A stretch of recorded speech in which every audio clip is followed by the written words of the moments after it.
Ladies and gentlemen, welcome to another edition of Parking Lot Preview. I'm Matt Coates, and to my right, Nico Sharp, a broadcaster here for the Hyannis Hawks. Nico, I'm so excited to have you on here. Appreciate it. It's my second time being on this year. Super excited. Hope to get on more. This is a lot of fun. A little different than being in the broadcast booth. A lot of fun being out here with you guys. For sure. Glad to hear it. Glad you like it here on the Parking Lot Preview. Hopefully the fans are enjoying it as well. Guys, it's Friday, July 5th. I hope you guys all enjoyed your July 4th yesterday. Tonight, back to business. Hyannis Hawks back home at McKean Park, taking on the Wareham Gatemen. Nico, great team, top dogs in the West, but they're not an unfamiliar foe like YD was. We've seen Wareham twice already, split the season series so far. What have we seen in those matchups? It's been a really good matchup so far. It's battle of the Western Division. They got the tie last night, so we got a chance to move up in the Western Division. So look for them. It's gonna be a big game today. You got two good arms on the mound for them, so it'll be pretty interesting. But got to get ahead, stay ahead, stick to what's been working so far this summer. Nico, you mentioned it. They got the tie last night, 8-8 tie against the Bourne Braves for Wareham. Nico, I don't know what it is. The schedule makers were not messing around when they gave us the schedule. Past two games, YD Red Sox have had the best record in all of Cape Cod Baseball League. Last night, we were able to take them down, give them an L, and with that, now the Wareham Gatemen have the best record in the Cape Cod Baseball League. So for 3 straight games, we just got a wave from Pierce Capullo there, my New Jersey friend. I'd love to see it. Great guy. But with that being said, Nico, 3 straight games against the top dogs in the Cape Cod Baseball League. A tough challenge, but if we're able to get a second victory here, that would be huge for momentum. Yeah, absolutely. Getting a split out of the YD Red Sox back-to-back in their series. Got a split there, and so far split here in the Wareham series. So it's gonna be a big one here to try to win the series now. It's 1-1, but now it's back at our place. First it was at the Wareham, went over the bridge twice, so now they come to our home. So let's see what we can do here at McKean Park. You mentioned Nico. I'm not going to complain that I didn't have to drive over the bridge today. It's a lot nicer when they come to you, that's for sure. That being said, we alluded to it. Let's recap that game last night for any folks who might have missed it, because it was crazy, Nico. 8-7 victory here at McKean Park for the Hyannis Hawks. Game where we fell behind early. We were down 5-2 heading into the 5th inning, and then bang, we flipped it on its head. 6th spot in the bottom of that 5th inning, in large part due to Mason White. For our track mandate, a 430-foot homer, 3-run shot. Mason White also had a double in that game to bring in another RBI. 4 ribbies on the night for him. Kind of a coming-out party for the Arizona kid. What did you see from the guys last night?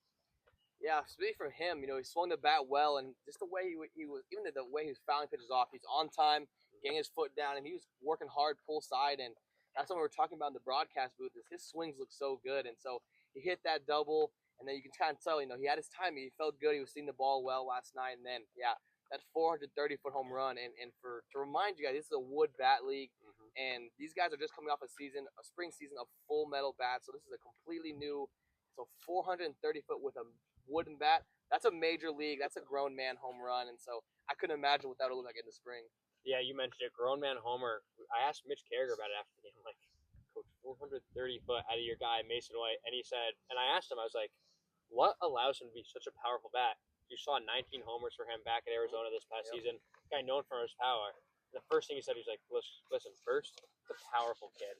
That guy has power, raw ability, and we saw him flash it last night. Hopefully the first of many homers for him this summer.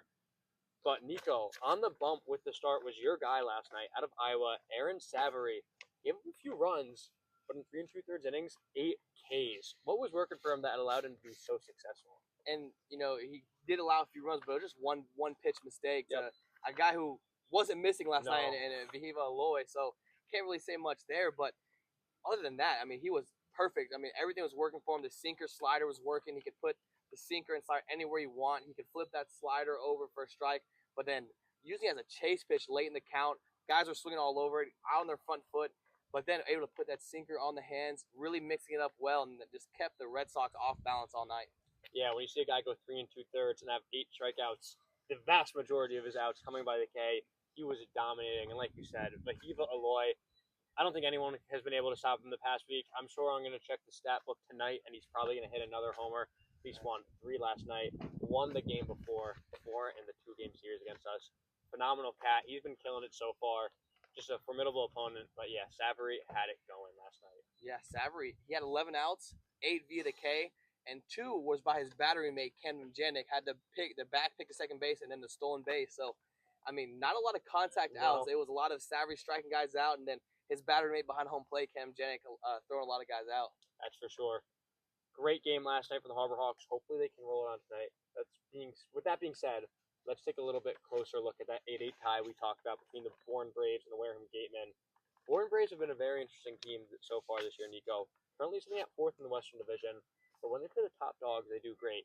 Against us so far this season, they've beaten us once and tied us once. Last night, tying the best team in the league in the Wareham Gatemen. That game, though, a lot of runs scored for the Gatemen, 8 runs, highlighted by Brandon Summerhill. He shined offensively, went 3 for 6 with 3 RBIs. All those ribbies coming off a 3-run homer in the top of the 3rd inning. Obviously a formidable offense. We know Eli Putnam has hit great against us. Yep. He had his family there the first time we went over the bridge, and I had to say I was happy for the family. Not happy we got the loss, but Putnam did great in that affair. So this is a Gateman team that's going to come out swinging the bats, and they're probably going to have some success. Yeah, absolutely. Those guys come out and swinging early, and if you look at the box score there, should have probably got the win last night, and after talking to some of the Gateman guys, just got a chance to talk to them, and that was a game they felt like they should have won. They had a little bit of bullpen issues late in the game, gave up I think it was a 3 or 4 spot late in the game. So that's a game that they were ahead, stayed ahead, and then just one bad inning, but still able to get the tie, still able to get a couple points out of it. So, but that's a team who's feeling good. Swinging the bat well. You talk about Eli Putnam. I mean, that guy showed a crazy amount of power against us. So got to be careful. Got to keep the ball low, and so it's going to be really key to try to get ahead and stay ahead against the Gatemen. That being said, Nico, a guy who's going to try to prevent this Gateman offense from doing great is tonight's starter, Blaine Wink. It's a guy who we haven't seen start so far this season, but a guy we've seen great success out of so far. For those who are unfamiliar, 6'3", right-handed pitcher out of Ohio State University. At school this season, 40 innings pitched, 3.38 ERA with 38 strikeouts and 9 walks. In 3 appearances in the Cape, though, Nico, he's been very successful. 9 in the 3rd innings pitched, 8 strikeouts, 4 walks with a 2.89 ERA and a whip just a hair over 1. As a pitching guy, what do you see out of Wink? He's a guy who's been able to attack the hitters. He doesn't waste time. He's not going to walk a lot of guys like you saw the number showed. And he's going to be a guy, we're going to see like Aaron Savary. Aaron Savary came out of the bullpen 3 times and then got his first start last night. Same for Blaine Wink here. And that was something that we knew coming into this.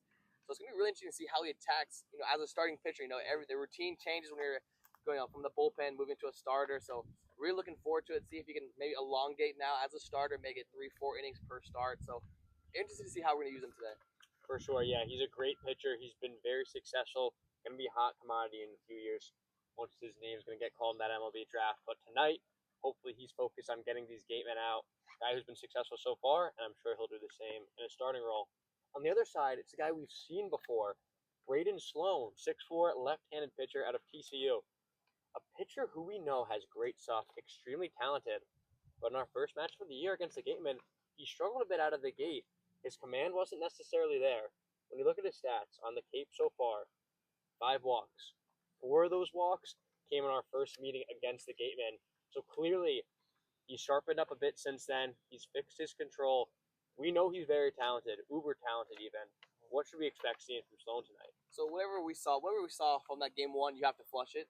Understanding that that's not who that guy is. He's a TCU Horned Frog, a guy that they put in a lot of big games. He pitched in the Big 12 tournament against Kansas in a really high leverage situation. And this is a guy who can throw any pitch at any time. This is a guy the Horned Frogs trusted this past spring. So yeah, a few walks there. We scored 5 runs off him. I mean, in that first inning, didn't have any hits. Yep. It was 3 walks and 2 hit by pitches in that first inning. So he only threw 2 innings against us. So it's gonna be a whole new guy. Expect something to make some to attack the Harbor Hawks hitters, and this is gonna be a guy who he's gonna mix it up well. He's gonna try to keep you off balance. So he's a guy that we're gonna have to really stay ahead of and try to get to him early like we did in game 1. For sure, it'd be great if we could get a similar start last week, but we can't count on it. We think this guy's gonna attack the zone tonight, and like you said, I wouldn't be shocked if he looks like a completely different pitcher. But with that being said, Nico, let's go on to our final segment, the fan favorite, the player of the game. I'll go first, and we'll save yours best for last. Let's go. I'm going to go for the guy who's maybe gotten off to a slower start than some people would expect. That's Dalton Bargo, a national champion from Tennessee. Yep. Just shy of 200 batting average right now, which might be a little surprising.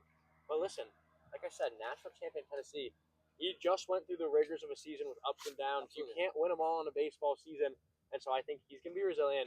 And I feel like tonight could be a great coming out party for him against the Gatemen, the best team in the league by record. Go out, shine, show why he helped lead Tennessee to a national championship. Hopefully, start his path to his second ring in the summer. Nico.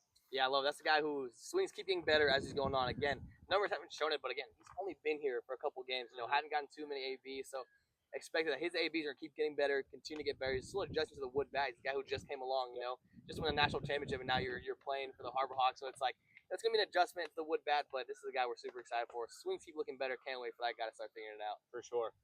Nico, with that being said, let the people know, who do you got for player of the game? So we got Sloan from TCU on the mound, left-hander. I'm going to go with John Gazza, a right-handed bat, a guy who's always in the top half of the lineup.